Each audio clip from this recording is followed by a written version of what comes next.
오늘 말씀에서는 바울과 바나바가 2차 전도 여행을 계획하면서 서로 다투는 장면이 나옵니다.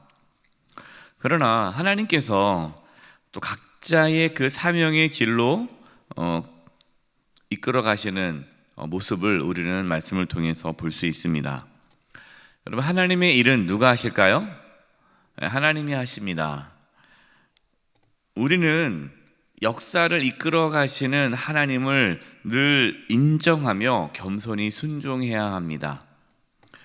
오늘 말씀을 통해서 연약한 우리를 통해서 하나님의 뜻을 이루어 가시는 그 하나님의 인도하심을 깨달을 수 있기를 바랍니다. 37절에서 40절입니다. 바나바는 마가라는 요한도 데리고 가고자 하나 바울은 밤빌리아에서 자기들을 떠나 함께 일하러 가지 아니한 자를 데리고 가는 것이 옳지 않다 하여 서로 심히 다투어 피차 갈라서니 바나바는 마가를 데리고 배에 타고 구브로로 가고 바울은 실라를 택한 후에 형제들에게 주의 은혜에 부탁함을 받고 떠나. 2차 전도여행을 가는데 바나바는 부족한 마가를 데리고 가서 그를 온전히 세우고자 하였습니다. 바나바에게 있어서는 사역보다는 사람이 더 중요하죠. 그런 거 있잖아요. 이렇게 사람이냐 사역이냐, 일이냐 사람이냐. 사람의 스타일에 따라서 일 중심적인 사람이 있고 또 사람 중심적인 사람이 있잖아요. 교회에서도 그러지 않습니까? 막 열심히 그냥 일에 중심적으로 하는 분이 있고 또 사람을 이렇게 챙기면서 사람 중심적으로 일하는 스타일이 있어요. 그러나 바울은 어떤 스타일일까요? 사람보다 사역이 더 중요한 사람입니다. 그 기질이 일 중심이에요. 그러니까 부족한 마가 저번에 1차 때 중간에 돌아가서 우리가 얼마나 전도 여행에 차질이 있었는데 이게 이번 두 번째 안 된다. 검증된 사람을 가야지. 그게 한번 우리를 떠난 사람인데 또 떠나면 어떡하냐. 절대 안 된다. 아마 바울은 그 1차 전도 여행 때 마가가 갔을 때 일을 갈았을 거예요. 그리고 다시는 내가 너랑 일 하나 보자. 무책임하고 책임감도 없고 뭐 맡겼더니 도저히 안 돼. 여러분, 누구 생각이 옳은가요? 누가 옳아요? 둘 다 옳은 생각이에요. 둘 다 옳습니다. 각자의 스타일이 다른 거예요. 어떤 분들은 일이 먼저입니까? 사람이 먼저지. 어떤 사람은 그렇게 사람 다 배려하면 어떻게 일을 합니까? 아무것도 할 수 없습니다. 그래도 일이 되게 해야죠. 다 맞는 얘기예요. 각자의 스타일이 다른 거고요. 또 각자의 또 사명이 다른 겁니다. 우리는 서로 존중해 줘야 돼요. 이분은 좀 일 중심이구나. 이분은 사람 중심이구나. 그러나 두 사람은요, 바울과 바나바는 자신의 생각을 계속해서 주장합니다. 우리는 이런 생각이 들잖아요. 싸우지 말지. 누가 그러시더라고요. 목사님, 자기는 이해가 안 된대요. 왜 그렇게 믿음 좋은 바울과 바나바가 왜 서로 싸워서 그렇게 가냐고. 사이좋게 갔으면 좋았을 텐데. 우리도 그러잖아요. 왜 싸우냐. 그냥 같이 잘해가지고 같이 가지. 참 안타깝다. 물론 여러분, 그렇게 해서 떠나도 하나님은 또 그러한 가운데서도 역사하실 겁니다. 그러나 반드시 그렇게 할 필요는 없다라는 거죠. 사역자마다 사역의 스타일이 다릅니다. 또 하나님께서 주신 사명이 또 다 다릅니다. 그래서 때로는 각자 자신에게 맞는 사역을 하는 것도 괜찮아요. 여러분, 교회에서 일하다 보면 잘 안 맞는 분이 계세요. 그러면 굳이 맞추려고 하지 마시고 그냥 이렇게 각자 또 이렇게 떨어져서 일을 해도 괜찮아요. 맞지 않은데 억지로 막 같이 사역하는 것보다 서로 존중하면서 헤어지고 각자의 사역의 길을 가는 것이 나쁘지는 않다. 여러분, 좋다는 뜻은 아닙니다. 또 여러분 계속 또 그래, 당신 나하고 안 맞아, 헤어져, 이런 뜻이 아니에요. 같이 가야죠. 그러나 또 어떨 때는 하나님께서는 또 각자의 사명의 길을 걸어가도록 또 하실 수도 있다. 하나님은 바나바와 같은 자, 또 바울과 같은 자를 통해서 하나님의 뜻을 이루어 가십니다. 서로의 사역의 방향은 다르잖아요. 방향은 다르지만 목적은 같다는 것을 깨달아야 돼요. 그래서 우리가 서로 다름에 대해서 불편해할 마음을 가질 필요가 없어요. 서로 존중하면 됩니다. 그리고 각자의 사명을 갈 필요가 있는데 서로 중요한 건 존중이고 목표는 같잖아요. 우리가 뭐 바나바도 그렇고 바울도 그렇고 다 하나님의 나라를 이루기 위해서 그 일을 하는 거 아닙니까? 그러니까 목표는 같은 거예요. 같은 팀이죠. 여기는 나오지 않지만 나중에 우리 디모데에서 보면은 이제 바울이 마가를 데리고 오라고 하지 않습니까? 나에게 유익한 자라. 나중에 보면 마가 그렇게 나 저 사람과 같이 함께 일할 수 없어 하지만은 나중에는 또 그 마가와 함께 일하는 또 바울의 모습을 보게 되죠. 그래서 여러분 오늘 말씀을 통해서 또 너무 이렇게 마음 아파하지 마시고 바울과 바나바는 계속해서 지금은 이때는 서로 의견이 맞지 않아서 심히 다투어서 각자 전도여행을 떠났지만 또 하나님께서 나중에 또 다 함께 또 일할 수 있는 그런 또 은혜도 주셨다라는 것을 우리는 알 수가 있죠. 바울은 실라와 함께 2차 전도 여행을 떠났습니다. 그러니까 어떻게 보면은 바울에게 있어서는 바나바는 아버지와 같은 존재고 어머니와 같은 존재예요. 알잖아요. 자기가 아무도 인정해주지 않고 이 기독교 공동체에 들어오지 못했을 때 바나바가 자기를 다 챙겨주지 않았습니까?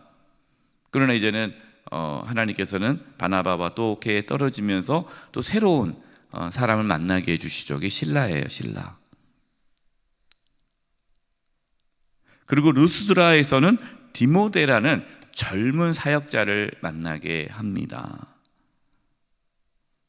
여러분, 이처럼 모든 만남은 하나님의 축복입니다.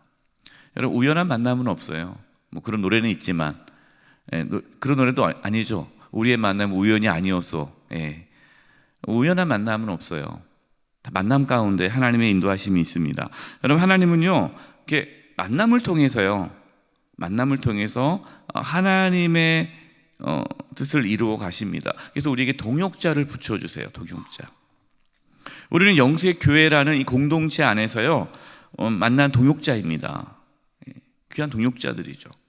그래서 여러분, 우리가 구역 식구들, 또 각 공동체 식구들, 또 재직 부서 안에서의 귀한 우리 식구들, 또 오이코스든 또 남녀 선교든 우리 안에서 만나는 그 공동체, 그분들, 우리 동역자들을 소중히 여기고 감사할 수 있기를 바랍니다. 바울은 아직 할례를 받지 않은 디모데에게 할례를 행합니다.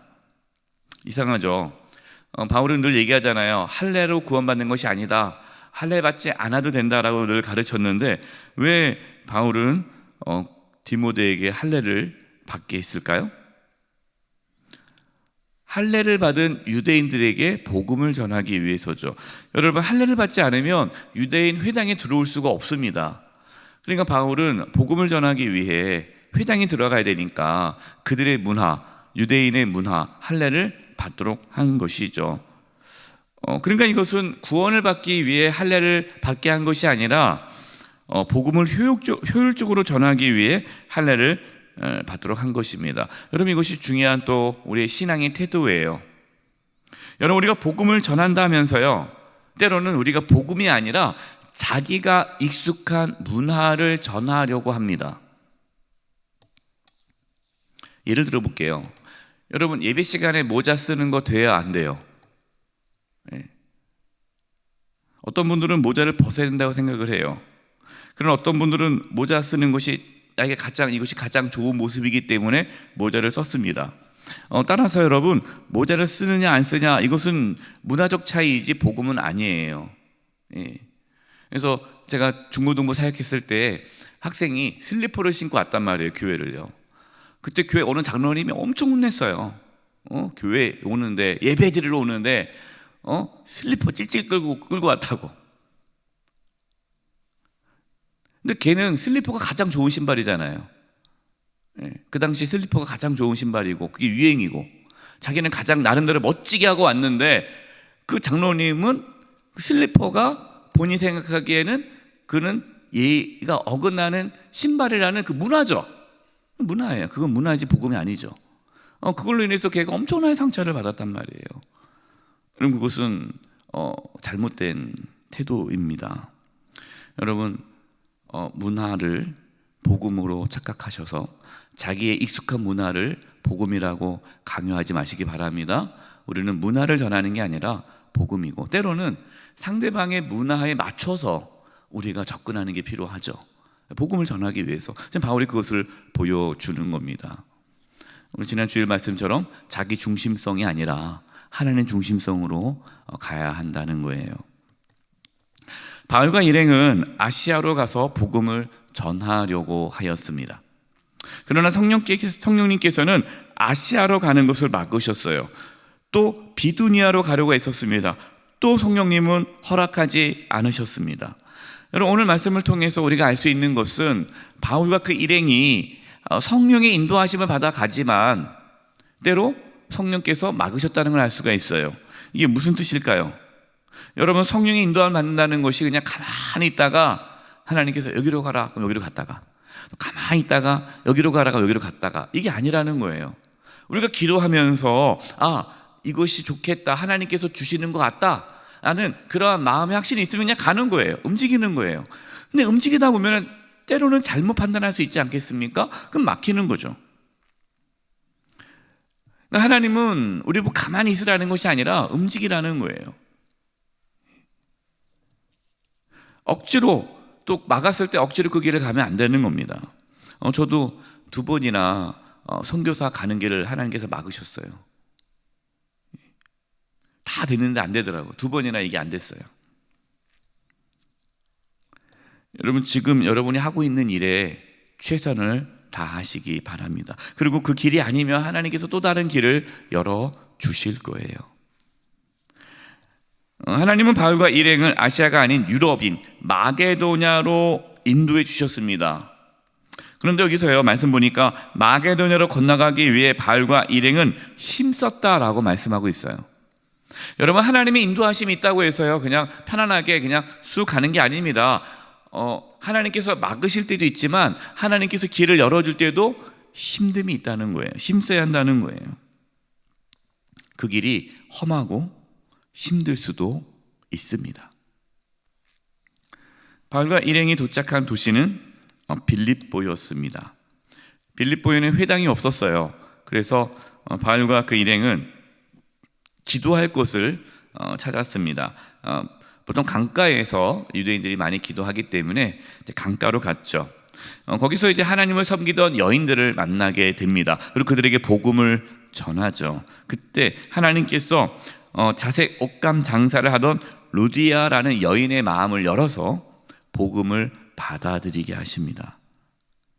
그리고 그곳에 빌립보 교회가 이 루디아 여인의 집에서 시작이 되고 유럽 선교의 첫 발이 내딛게 되죠. 여러분처럼 하나님은요, 헤어짐과 만남을 통해서 하나님의 뜻을 이루어 가십니다.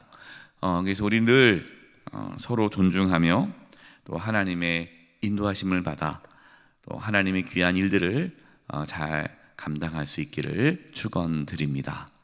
잡시면서 기도하겠습니다. 기도할 것은 우리가 하나님의 인도하심, 성령의 인도하심에 따라 또 주님의 일을 잘 감당할 수 있게 해달라고, 또 우리가 만나는 모든 동역자들과 함께 이 귀한 일들을 잘 감당할 수 있게 해달라고, 우리 만남을 통해서 하나님의 뜻이 이루어지게 해달라고, 우리 동역자들의 만남을 위해서 또 하나님의 인도하심에 따라 사명을 감당할 수 있도록 우리 합심의 통성으로 기도하겠습니다.